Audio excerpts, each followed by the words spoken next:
Break ಆದ ಮೇಲೆ ಮತ್ತೆ ಸ್ವಾಗತ. ಪ್ರಜ್ವಲ್ ರೇವಣ್ಣಗೆ ಜೀವಾವಧಿ ಶಿಕ್ಷೆ ಪ್ರಕಟ ಆಗಿರುವ ವಿಚಾರಕ್ಕೆ ಸಂಬಂಧಪಟ್ಟಂತೆ ಜೀವಾವಧಿ ಶಿಕ್ಷೆ ಪ್ರಕಟ ಆದ ನಂತರ ಅದು ಮೈತ್ರಿ ಮೇಲೆ ಯಾವುದೇ ಪರಿಣಾಮ ಬೀರೋದಿಲ್ಲ.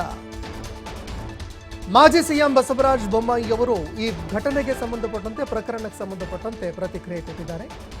ಕೋರ್ಟ್ ತೀರ್ಪಿನ ಬಗ್ಗೆ ಮಾತನಾಡೋದಕ್ಕೇನಿದೆ, ಹಲವಾರು ವಿಚಾರದಲ್ಲಿ ಕಾನೂನು ಕೋರ್ಟಿನ ಪ್ರಕ್ರಿಯೆ ಇದ್ದೇ ಇರುತ್ತೆ. ಮಾಜಿ ಸಿಎಂ ಬಸವರಾಜ ಬೊಮ್ಮಾಯಿ ಅವರು ಪ್ರತಿಕ್ರಿಯೆ ಕೊಟ್ಟಿದ್ದಾರೆ. ಪ್ರಜ್ವಲ್ ರೇವಣ್ಣ ಪ್ರಕರಣ ನಮ್ಮ ಮೈತ್ರಿ ಮೇಲೆ ಯಾವುದೇ ಪರಿಣಾಮ ಬೀರೋದಿಲ್ಲ ಅಂತ ಮಾಜಿ ಸಿಎಂ ಬಸವರಾಜ ಬೊಮ್ಮಾಯಿ ಪ್ರತಿಕ್ರಿಯೆ ಕೊಟ್ಟಿದ್ದಾರೆ. ಹೊರಬಂದಿದೆ. ಡಿ.ಕೆ. ಶಿವಕುಮಾರ್ ಅವರು ಹೇಳ್ತಾರೆ ಈ ತೀರ್ಪಿನ ಬಗ್ಗೆ ಬಿಜೆಪಿ ಮತ್ತು ಜೆಡಿಎಸ್ ನಾಯಕರು ಮಾತಾಡಬೇಕು ಅಂತ. ಇದರಲ್ಲಿ ಮಾತಾಡೋಕ್ಕೇನಿದೆ, ಹಲವಾರು ವಿಚಾರಗಳಲ್ಲಿ ಕಾನೂನಿದೆ, ಅದರ ಪ್ರಕಾರ ಪ್ರಕ್ರಿಯೆಯಲ್ಲಾಗಿದೆ.